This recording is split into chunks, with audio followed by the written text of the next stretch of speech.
जीवन में कभी कभी ऐसा होता है कि हम बहुत परेशान हो जाते हैं। समस्याएं बहुत होती हैं और समाधान कोई भी नहीं। लेकिन एक कहावत है, जहां ना पहुंचे रवि वहां पहुंचे कवि। बस उसी प्रकार जब किसी बात का समाधान कहीं ना मिले तो भगवत गीता हर समस्या का समाधान बनती है। भगवत गीता में लिखा गया हर उपदेश एक मंत्र है जो आपके जीवन में आने वाली सभी समस्याओं का अंत कर देती है। आज हम इसी भगवत गीता के 5 मंत्रों को बताएंगे जो आपके जीवन में बहुत काम आएंगे। इसी क्रम में सबसे पहले हम चर्चा करेंगे कर्म की, जिसको लेकर भगवान श्री कृष्ण अर्जुन को गीता का ज्ञान देते हैं और कहते हैं, इंसान को केवल कर्म का ही अधिकार है, उसके फल के बारे में चिंता करने का नहीं।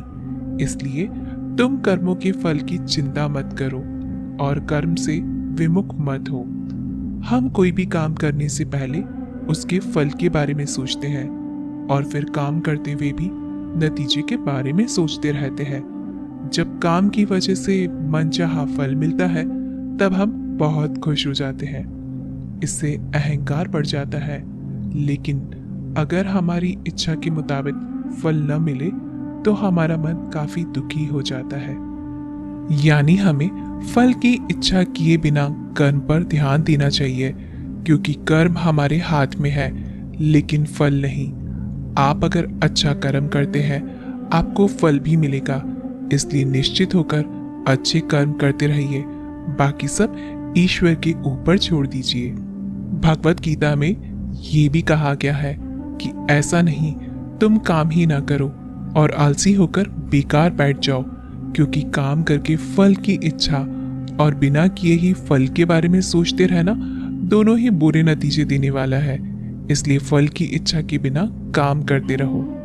श्री कृष्ण का दूसरा मूल मंत्र मोक्ष को लेकर है। इस संदर्भ में भगवत गीता में भगवान श्री कृष्ण कहते हैं कि मोक्ष प्राप्त करना अर्थात केवल ज्ञान संबोधित प्राप्त करना होता है। सफल व्यक्ति केवल वर्तमान में जीता है। आगे श्री कृष्ण कहते हैं, हे अर्जुन, तुम मेरी शरण में आ जाओ, मैं तुम्हें मोक्ष दूंगा। आगे श्री कृष्ण कहते हैं, संपूर्ण संसार ही मेरी संतान है, मैं अपनी संतान के साथ कभी गलत नहीं होने देता। वर्तमान में आपके साथ जो भी घटित हो रहा है वह सब पूर्व कर्मों का परिणाम है। यानी अगर आपका जीवन वर्तमान में संगठन में चल रहा है तो परेशान होने की बिल्कुल आवश्यकता नहीं, क्योंकि यह आपके किसी बुरे कर्म का परिणाम है और उस कर्म के परिणाम का अंत होते ही आपके अच्छे दिनों की शुरुआत हो जाएगी। तीसरा मूल मंत्र श्री कृष्ण ने क्रोध को लेकर दिया है। क्रोध मनुष्य का सबसे बड़ा शत्रु है। क्रोध में आकर लोग सही गलत के बीच का अंतर ही भूल जाते हैं और समस्त पापों के भागीदार बन जाते हैं।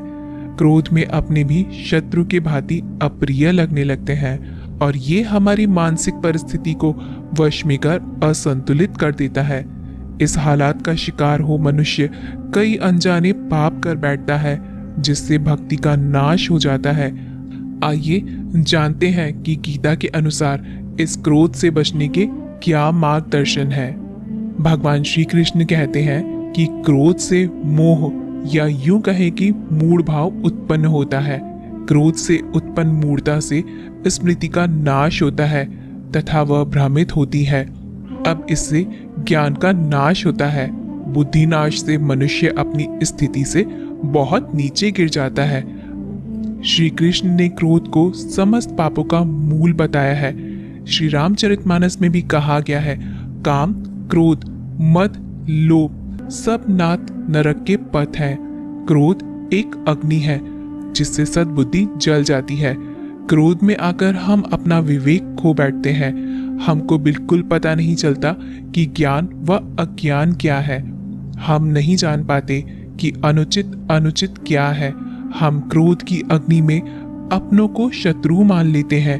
नरक का प्रवेश द्वार क्रोध है। भगवान कहते हैं, क्रोध से मूढ़ भाव उत्पन्न होता है। श्री कृष्ण ने चौथा मंत्र स्मृतियों को लेकर बताया है। भगवत गीता में श्री कृष्ण कहते हैं, मूर्ता का सबसे पहला कार्य होता है स्मृति का विनाश। जब स्मृति मरती है, विस्मृति आरंभ होती है, तो मानसिक अवस्था असंतुलित हो जाती है। मानसिक असंतुलन से पाप हो जाता है। वहीं सबसे पांचवा व महत्वपूर्ण मंत्र है कि कोई भी काम छोटा या बड़ा नहीं होता। आपको अपने जीवन में कर्म करना चाहिए। बस इतना स्मरण रखिए कि आपके कर्म के कारण किसी दूसरे को दर्द या पीड़ा ना हो।